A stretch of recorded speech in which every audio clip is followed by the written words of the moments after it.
Did you know that pricing your luxury home incorrectly the first time can cost you thousands of dollars? Let's uncover 4 different strategies to price your home correctly the first time.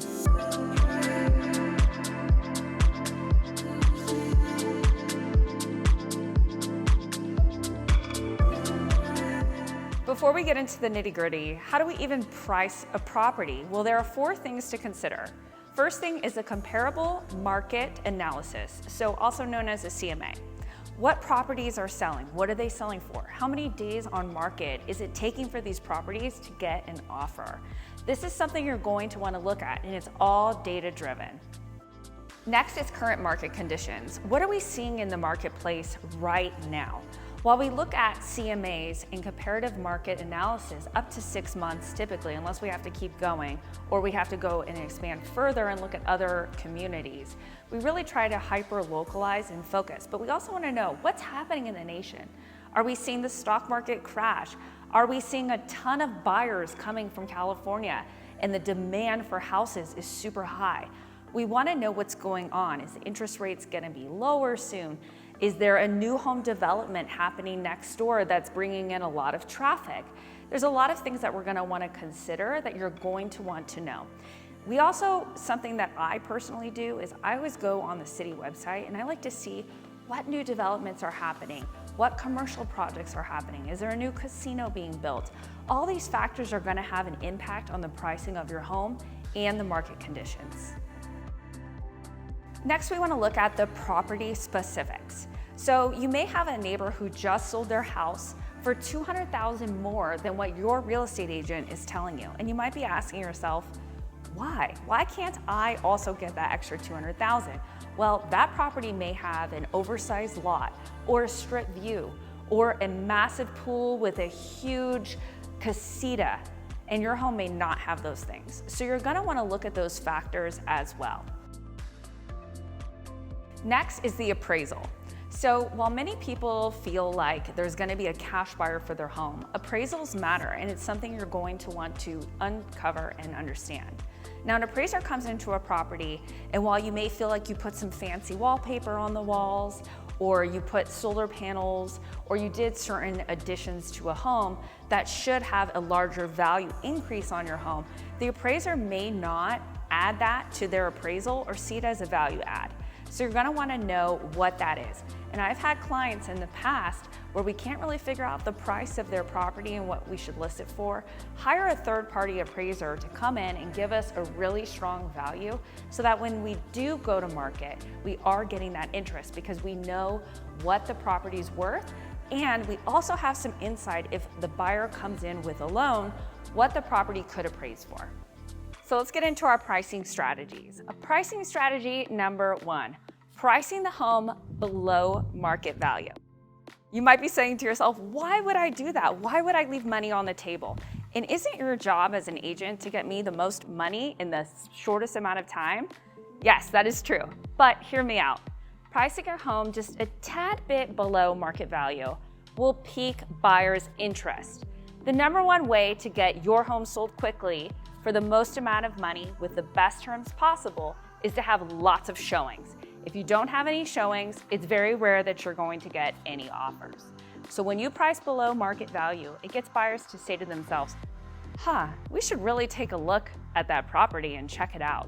They may even come from a different neighborhood that they've been obsessed with and come look at your home and be like, wow, this house is such a great value.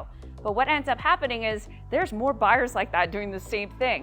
You're gonna get lots of offers, lots of action, and lots of showings. And that's when you could start getting multiples. And when you have multiples, you can start playing around with not only price, but terms and conditions. The con of this strategy is it really depends on the market conditions. Now, let's say the market is really, really soft. There isn't a lot of action and you're pricing below market value. A buyer who is out there looking might say, well, what's wrong with that property? Why is the seller listing below market value? Is there something that's going to be a major repair that they don't want to deal with and that's why they're selling? Do they have a crazy neighbor that they just don't want to deal with anymore and they're like, please get me out of this house? Whereas if you have a really healthy market and you do this, you're gonna see that flow, you're gonna see that action. So again, market conditions matter. So what do you think? Would you list your home below market value to get a lot of action? Let me know in the comments below. Pricing strategy number 2, pricing at market value.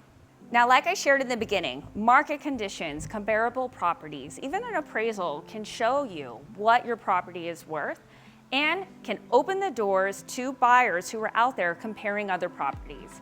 When it comes time to price your home, you want to look at its condition, its location, what's sold around, and you also want to see what else is out there.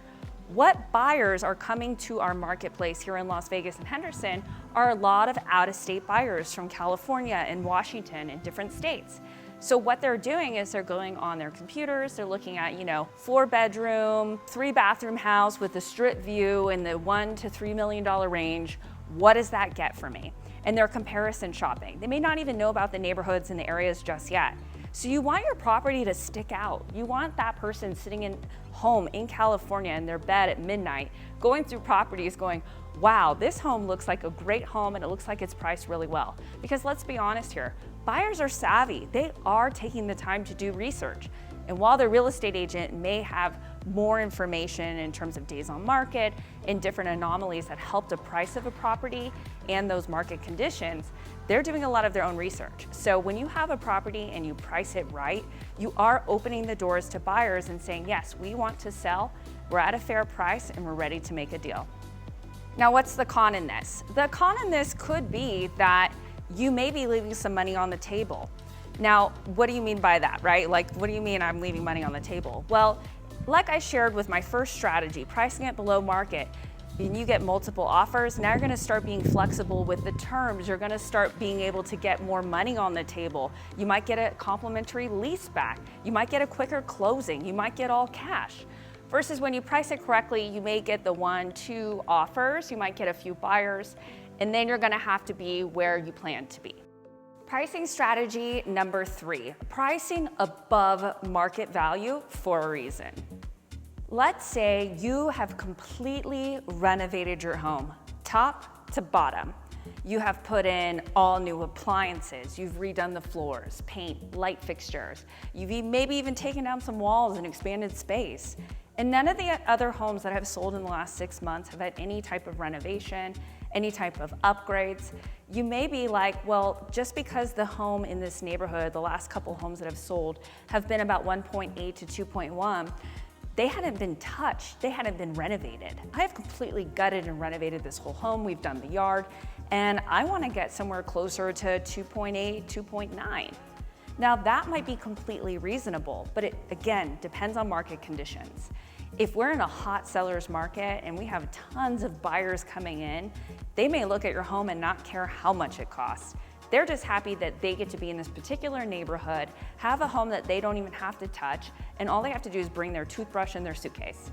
There may be another instance where your home has incomparable views. You can't even compare the views that your home has in comparison to any other home in that neighborhood. Views are their demand. People want views, especially here in Las Vegas and Henderson.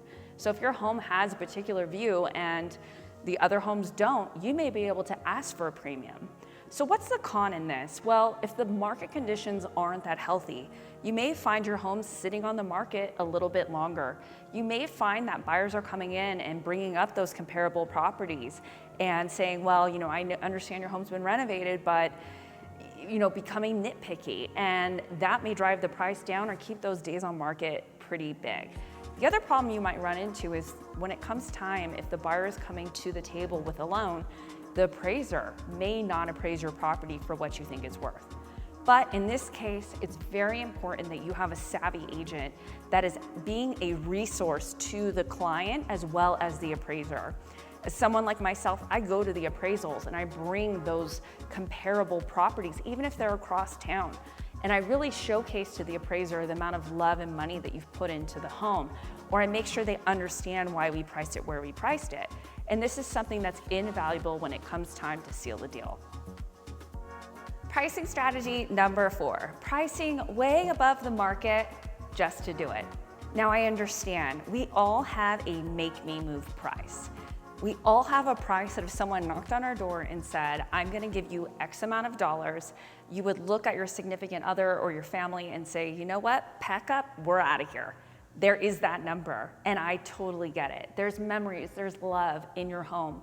But if you truly want to sell and you decide to sell from that space, you may come into a marketplace with aspirational goals. And while I am one to say I love to break records, I love to set price records and standards for a neighborhood and get my sellers top dollar with the best terms in the fastest amount of time, sometimes this strategy is something that is a total negative. And it's because buyers start comparison shopping. And what ends up happening a lot of times is these homes just sit on the market. They sit with those days on market and the listing becomes stale. And what happens when the listing becomes stale is buyers start to wonder what's wrong with it. Or you might see a lot of really lowball offers, and no one likes to see a lowball offer. So what do?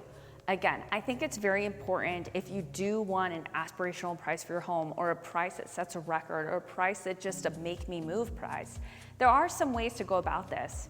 Have I done some private sales where the seller has gotten an aspirational price because the buyer really wanted to be in this neighborhood, in this particular floor plan, in this particular house? Absolutely, but it is more rare. So it really depends where you're at in your selling journey, and it's important for you to sit with someone and understand the goals and the timeline so that we can be successful together. So overall, I'm just curious, what pricing strategy would work best for you? Let me know in the comments below, and if you've had any experiences with selling your home, I'd love to hear about them. If you're looking to sell your home or even thinking about selling your home, it's a journey and it's something I would love to help you with. If you'd like to learn more on what it's like to work with me, or even just curious about your home value, check out the comments below. My contact information is in there. You can give me a call or a text or even an email and I'll be in touch.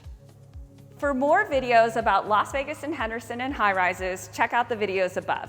Thank you so much for watching. If you enjoyed this video, please like, comment, and subscribe, and hit the bell so you never miss a video. I'll see you on the next one.